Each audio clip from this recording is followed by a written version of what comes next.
అంద్రినివా కానీ గాలేరు నగరిని ఎప్పటికప్పుడు ఇదిగో పూర్తి చేస్తాం ఈ ఖరీఫ్ అంటున్నారు కానీ ఖరీఫ్లు పోతున్నాయి కానీ అటు అంద్రినివా కావాలి.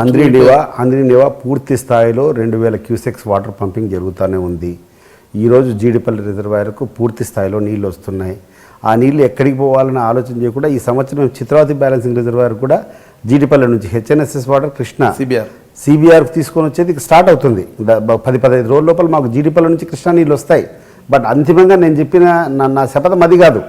నేనేదో శపథం నీళ్ళు వచ్చినాయి అనుకుంటే అది 10-15 రోజుల లోపలనే సాధ్యమైపోతుంది. అది కాదు, Galeru Nagari flood flow canal పూర్తి అయిపోయి ఆ నీళ్లు తీసుకొని వచ్చి ఇక్కడటువంటి గండికోట నుంచి మేము పులివెందులకు ఇక్కడటువంటి పైడిపాలెం రిజర్వాయర్కు లిఫ్ట్ చేసినంత వరకు నా శపథం పూర్తి అయినట్టు కాదు. అది అయిన తర్వాతనే నా శపథం పూర్తి అయినట్టు. మీ శపథం నెరవేరకుండా ఉండడానికి గండికోట నీళ్ళు రాకుండా మరోవైపు మీ పార్టీలో అత్యంత కీలక ముఖ్య భూమికి పోతే సీఎం రమేష్ గారు అడ్డు తగులుతున్నారు అన్న ఒక వాదన ఉంది. అది ఎంతవరకు కరెక్ట్ అంటారు? ఎటువంటి వాస్తవం లేదు దాంట్లో.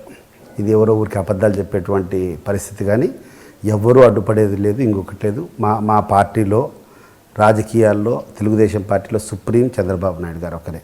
చంద్రబాబు నాయుడు గారి మనసులో ఇటీవల ఒక 3-4 రోజుల కిందట చీఫ్ ఇంజనీర్లు అందరిది భేటీ జరిగింది. చాలామంది ఇంజనీర్లకు కూడా కొంతమందికి నమ్మకం లేదు. అంటే నిజంగా ఈ ప్రాంతం వాసులు ఉండే వాళ్ళకి కొంతమందికి కూడా ఇదేదో ఊరికే డ్రామాలు లేకుండా ఏదో చెప్తారు పోతారు అనేటువంటి ఒక ఆలోచన ఇక్కడ ప్రాంతం ఉన్నటువంటి ఇంజనీర్లకు కూడా ఉంది.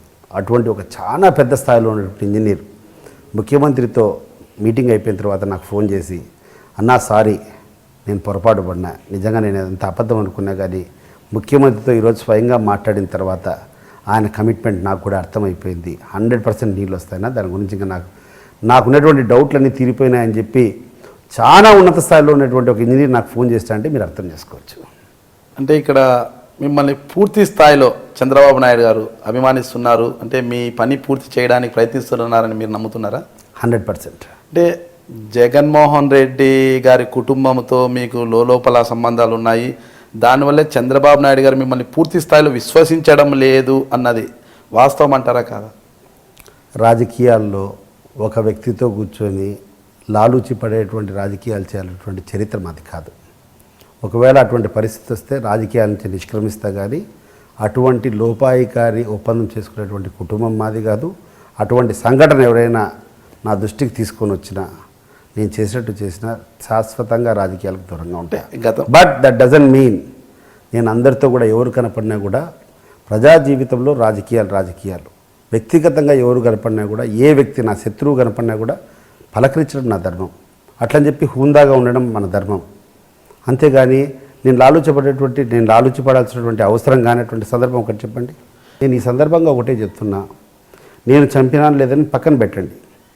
వైఎస్ కుటుంబీకుల్లో జగన్మోహన్ రెడ్డి కానీ లేకుంటే విజయమ్మ కానీ లేకుంటే వాళ్ళ సోదరి కానీ ఎవరైనా మేము మనస్ఫూర్తిగా సతీష్ రెడ్డి ప్రమేయం ఉందని నమ్ముతున్నామని చెప్పేసి ప్రమాణం చేస్తే రాజకీయాల నుంచి నేను క్విట్ అవుతా. వాళ్ళు క్విట్ ఫ్రమ్ పాలిటిక్స్. వాళ్ళు మనస్ఫూర్తిగా వాళ్ళు ప్రమాణం చేసి మనస్ఫూర్తిగా సతీష్ రెడ్డి హస్తం మా క్రిమినల్ పాలిటిక్స్ చేస్తాడు సతీష్ రెడ్డికి మా తాత హత్యలో సంబంధం ఉందని చెప్పేసి వాళ్ళు భగవంతుని ముందర ప్రమాణం చేసి నాకు ఉంది, మేము నిజంగా నమ్ముతున్నామంటే చాలు. ఒక మాట చెప్పండి, నేను క్విట్ ఫ్రమ్ పాలిటిక్స్.